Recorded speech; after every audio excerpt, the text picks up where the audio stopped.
constitue un sujet important dans cette période. Dans cette période où l'Algérie a besoin de sortir des hydrocarbures, a développé l'une des plus importantes biodiversités dans le monde, et aussi c'est dans une période de crise alimentaire, dans une période où la nature, plus précisément les plantes médicinales, offrent une opportunité de santé. Donc, notre sujet, pour développer notre sujet, nous avons une introduction.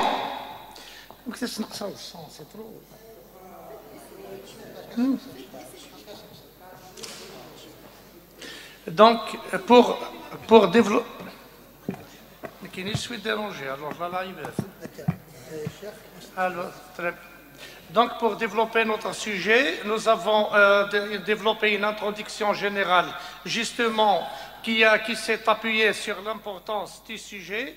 En secondo, nous avons développé une approche écologique qui porte sur les principaux facteurs de dégradation de plantes médicinales. En trois, nous avons identifié l'identification de plantes médicinales. Donc, il y a des espèces endémiques, il y a des espèces protégées, il y a des espèces rares en Algérie. Donc, nous avons tout développé. Nous avons sélectionné 120 plantes médicinales avec leur composition chimique et leurs vertus et l'usage traditionnel. Il y a même le nom de chaque plante en kabyle et en arabe dialectal algérien, ainsi que l'usage traditionnel. En quatre, donc c'est ce qui colle avec la thématique de notre sujet, c'est la commercialisation et les perspectives. Et enfin, les solutions envisageables pour la création de richesses dans les zones rurales à partir des produits de terroir. Donc ici, c'est une citation, je passe, de Maurice Strong, donc qui définit un peu le contexte. Tout est relatif, l'importance de l'environnement, l'importance de la nutrition et l'importance de la valeur économique dans les zones rurales. Donc l'étude des plantes médicinales, donc on peut parler sur l'importance des plantes médicinales en Algérie, la valeur socio-culturelle des plantes médicinales en Algérie, qui ne date pas d'aujourd'hui. On peut citer pas juste un exemple, le Forbe qui tient son nom de Ophorbios, qui est le médecin de Yuba II, parce qu'il l'a guéri avec la plante. Il s'appelle l'étoile de Noël en français et Tikihout en kabyle. Donc c'est un traitement pour les infections rénales. Il y a aussi la culture dans les régions sahariennes, spécialement les régions Touareg, qui ont développé une médecine traditionnelle. Au départ, c'était contre les premiers soins, étaient contre les morsures de scorpions et de serpents. Donc le marché international est orienté justement à ce genre de produits. On arrive à fabriquer soit dans l'industrie, soit dans l'alimentaire, soit dans le domaine pharmaceutique. Le retour à la nature, le retour à la nature est un patrimoine, est un levier de croissance des régions, de création d'emplois, de faire connaître des régions. Aujourd'hui, on connaît des régions à travers le monde grâce à des marques, grâce à des labels, grâce à une culture de production. Donc,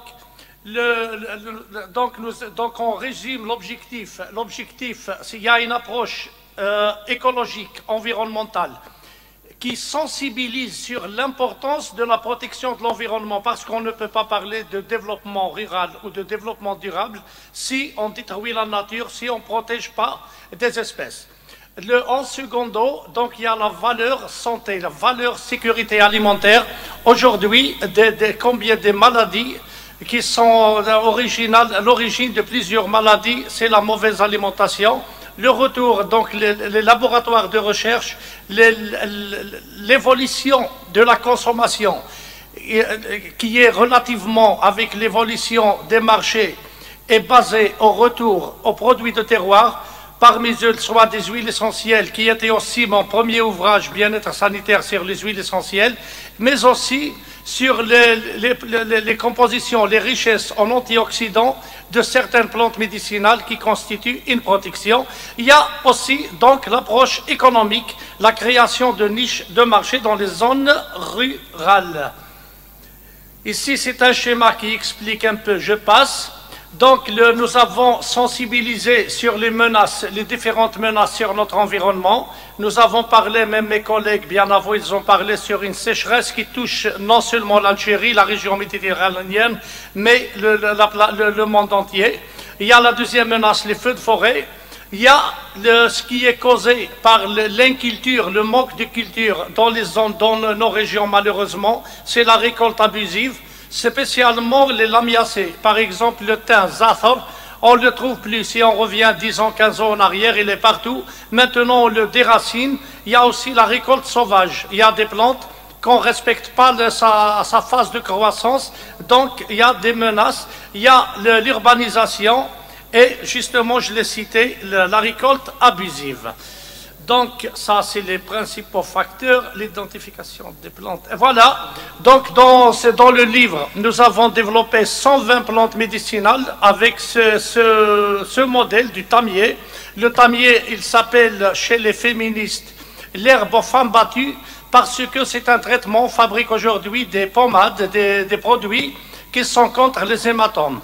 Donc le tamier, donc vous pouvez remarquer, nous avons évoqué le nom scientifique pour faciliter l'identification, le nom en kabyle, c'est Thizolinwushen, le nom en arabe dialectal, c'est le kalma saouda, c'est ça, la famille botanique, les compositions chimiques qui justifient les bienfaits ou bien les vertus. Il y a aussi l'usage traditionnel, nous avons parlé même du proverbe kabyle, Inneswushen tismamin, lorsqu'on n'arrive pas à atteindre quelque chose. Donc nous avons cité le tamier, qui est un traitement miracle contre les hématomes. Et là aussi, d'autres, comment dirais-je, d'autres avantages. Nous ne pouvons pas citer tout.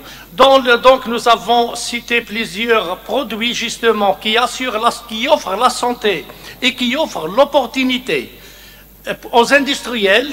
Il offre l'opportunité pour la santé. Il offre aussi une opportunité aux industriels pour la création d'entreprises, la création de produits à base de produits de terroir. Donc je peux citer par exemple, nous avons cité la myrte commune, et donc son action antibactérienne, la Tapsia garganica, donc c'est Edelgis, donc pour le système immunitaire.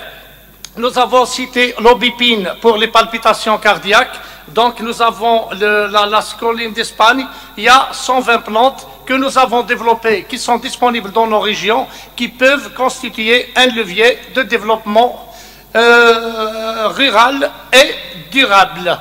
Donc à la fin, donc le chapitre commercialisation, c'est notre approche, c'est le résultat de ma thèse de doctorat intitulé « Les produits de terroirs algériens et perspectives d'exportation vers le marché français ». Donc nous avons étudié la production en Algérie.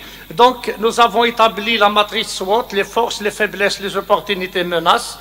Donc je ne peux pas tout lire, donc déjà on m'a averti, il y a la contrainte de temps. Donc il y a parmi nos forces, nous avons une diversité climatique, donc il y a plusieurs forces. Il y a la disponibilité de plusieurs organismes de soutien. Donc il y a des faibles coûts de production. Parmi les faiblesses, on peut citer le manque de coordination, le manque d'innovation. Ici, si on parle d'innovation, j'ouvre une parenthèse, si Madame Kharbechi me permet, si je reviens à l'innovation, c'est un contexte vraiment vaste, c'est un contexte profond. L'Algérie des années 50 avait exporté, était un pays d'exportateurs de ce qu'on produit aujourd'hui. Donc, spécialement, l'innovation, c'est peut-être aujourd'hui, ça demande un retour à la case de départ. C'est aussi une politique de formation et une politique de coordination et une politique aussi spécialement une technicité, parce qu'aujourd'hui nous avons plusieurs zones, on ne sait pas à quoi ils servent. Chaque région peut offrir quelques segments, quelques produits, qui peut développer quelques produits qui ne correspondent qu'à la zone géographique. Aujourd'hui, on peut dire qu'il y a un échec dans la technicité.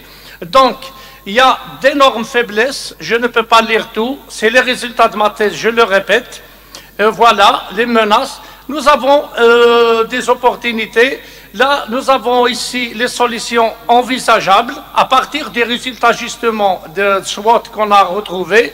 Donc, ça, ici, je n'ai jamais lu aussi. Maintenant, je préfère lire.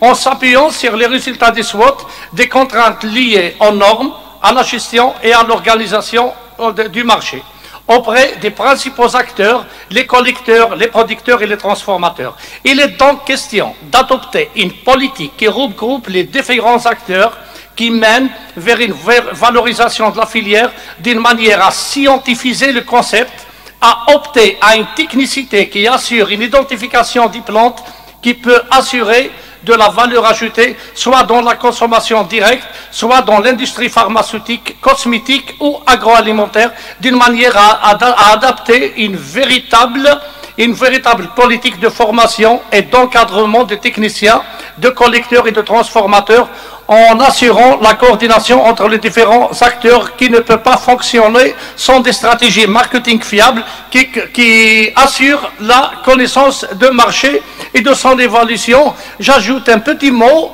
donc je ne peux pas, on m'avertit déjà, je suis angoissé, alors j'ajoute un petit, donc il y a l'importance de donner du pouvoir aux régions. Aujourd'hui, par exemple, on trouve la même loi à Adrar, c'est la même à Béjaïa, alors qu'une loi, il est appelé, une loi c'est selon un climat géographique, selon la culture d'une région. L'Algérie, c'est un continent, donc si on peut parler de décentralisation, la décentralisation peut constituer un pas énorme dans l'évolution des zones rurales. Excusez-moi si j'ai pris beaucoup de temps. Je vous remercie pour votre attention.